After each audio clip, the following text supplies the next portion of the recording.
No, I'm not really a techno guy. No, that's really Luke and the fellas. So I'd leave that to them. Yeah, yeah, he was good. He was good. He talked about that being one of the best pass protections. What did you think of that regard? It was better. There's no doubt, and you're seeing the investment by the whole group come into play here. I think the cool thing was that touchdown throw to Doug was just Russ being all over it, making the right check. We weren't really in a normal personnel group to get that done, and he made it happen. So in my time in football, that's really one of the coolest checks and throws I've seen. So I think that is indicative of where we're at as a group. We're growing. We still got a lot of work to do, but we are getting better. Just when he sees something, knowing how to make the right check. I think that we're on track now as a group where we're starting to think like each other. We know he knows what we're thinking up front, and the backs know, and we're really working off each other. And our communication, I think, has grown tremendously. So we're getting close. You changed the protection, but not the play on that one? He did the whole thing. He put us in the right play, right protection. Guys did it beautifully from the backs all the way out. Doug runs a great route, beats the guy bad, and he makes the perfect throw. What did you see from Glowinski and Posick and how that worked out? Both of them were consistent, and we strive for that. As you know, you've heard me say that a lot. And both guys went in there and did their job, and that's what we need them to do. Will they continue rotating this week? Yes. Hey, buddy. No knife in your back. Oh, no. Too much love for that kid. How do you describe that? I mean, on the outside, it looks like a player pushing a coach. How do you describe it? I think it's a player competing and a coach competing to keep everybody together, not get out of whack. As you could see at that time, we were kind of headed there. We're doing so many good things. If I remember right, 49 plays, 220-some yards, and you just have 3 points. And so you really want to just stay on it and yet make the plays, the scoring plays that are available to you. And so it's frustration, and it's good. They care. And so I think nothing of it. I think it was great. I think Doug handled it beautifully, and we're done with it. You knew at the time it wasn't an affront. No. There's no issue like that, especially with someone like Doug and I. It's been a long relationship that's really strong.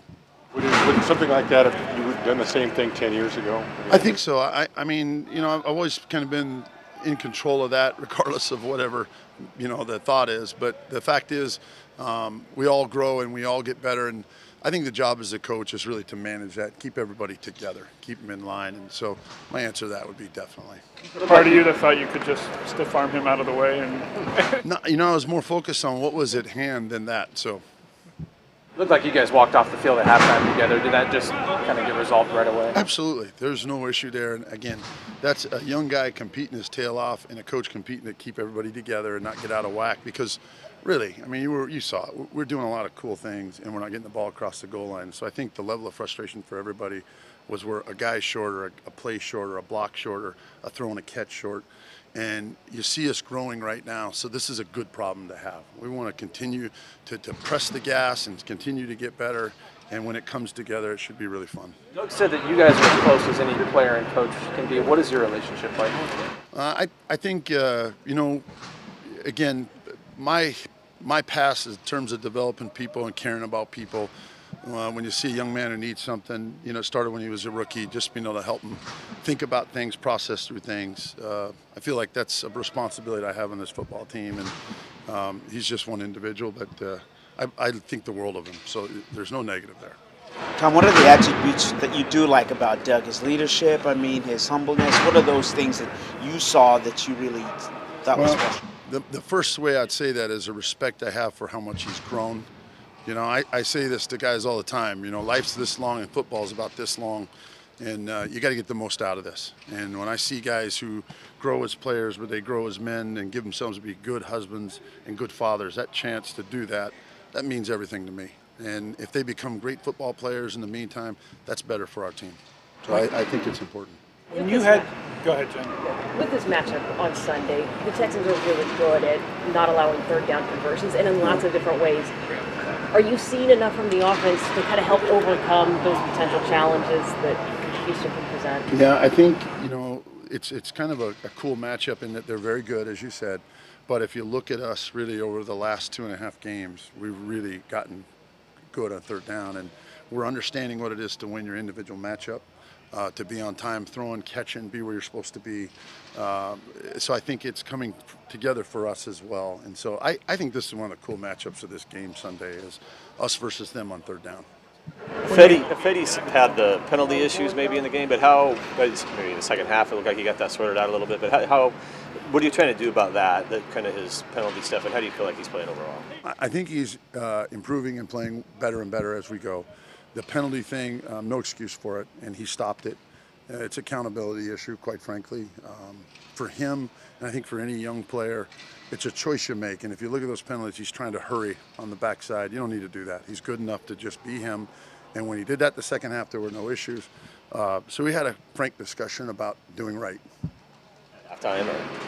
Somewhere in the middle of the second quarter.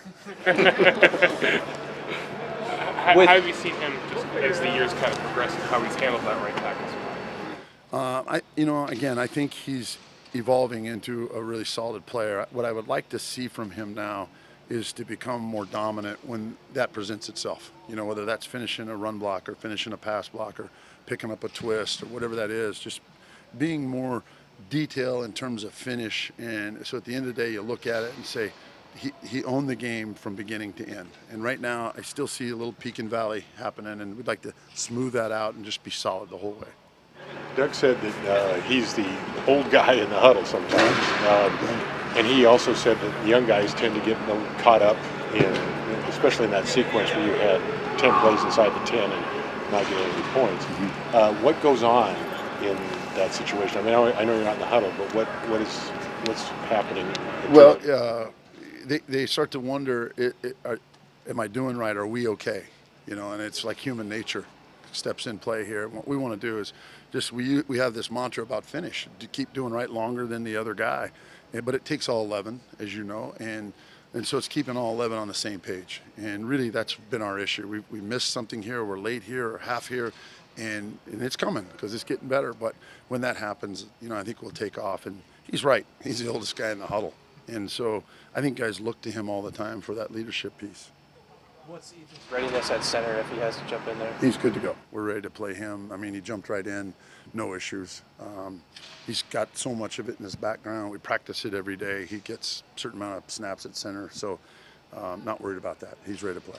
Would him practicing there all week make you less hesitant to move into left guard with Glowinski theoretically getting more of the reps in this week? Does that create any issue, or are you okay with that? I think, practice-wise, we're really working Mark and Ethan at left guard as well as Ethan at center, and then Joey at center as well. And so kind of, covering all our bases here a little bit. If they both end up playing left guard, what would you like to see more out of them in this game? I think the thing I would like to see is what they can do from last week. Last week was pretty cool. And, can they both grow from last week and keep that consistency factor in line so that, collectively as an offense, we can just count on that spot. Are you thinking Justin's going to have a chance to play Sunday? Looks like it, yeah. We'll know as we get closer. Anything else? All right, thanks, guys.